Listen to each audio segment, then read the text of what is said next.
In the autumn of 1941, a shadow fell over one of the world's most beautiful cities. Leningrad, the cradle of the Russian Revolution, found itself caught in an iron grip.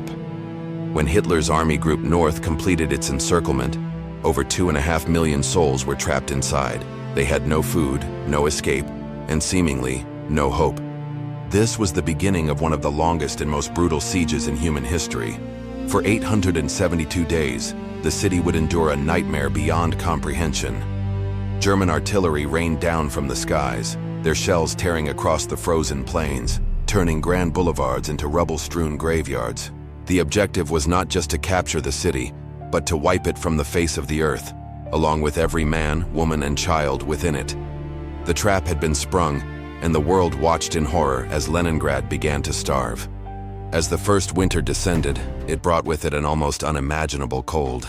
Temperatures plummeted to -30 degrees Celsius, a biting, relentless frost that seeped into every home and every heart. With fuel supplies cut off, the people of Leningrad burned anything they could find for a flicker of warmth. Furniture, books, floorboards, their own memories turning to ash. But the cold was a secondary enemy. The true monster was hunger. Rations were slashed again and again until the daily bread allowance was a meager 125 grams, a slice barely thicker than a finger, and made mostly of sawdust, cellulose, and anything else that could be ground into a paste. People collapsed from exhaustion in the streets, their bodies frozen where they fell. Some didn't survive the night, succumbing to the cold in their own beds. The once vibrant city became a silent, frozen tomb, its citizens clinging to life by the thinnest of threads.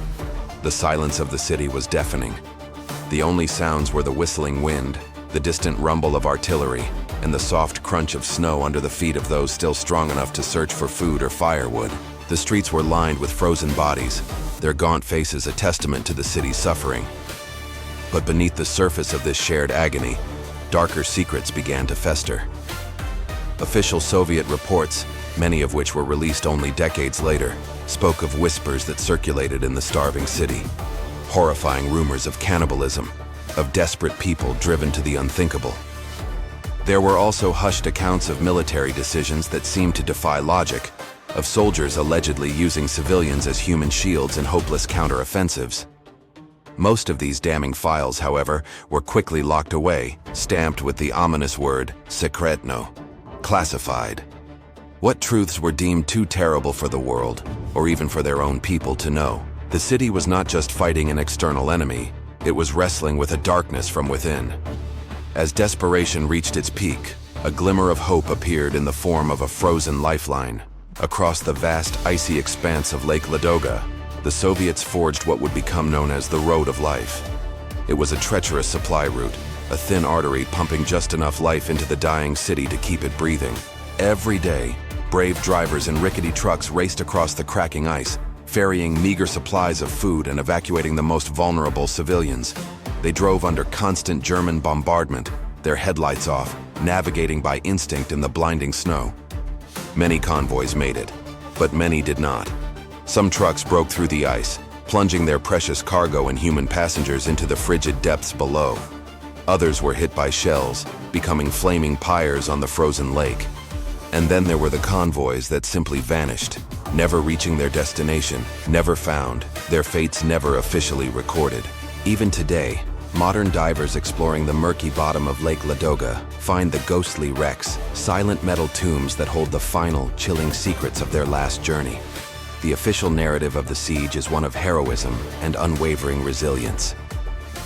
But the gaps in the historical record tell another story, one filled with hidden truths and unsettling questions. Why were certain escape attempts, organized by civilians or rogue military units, erased from official histories?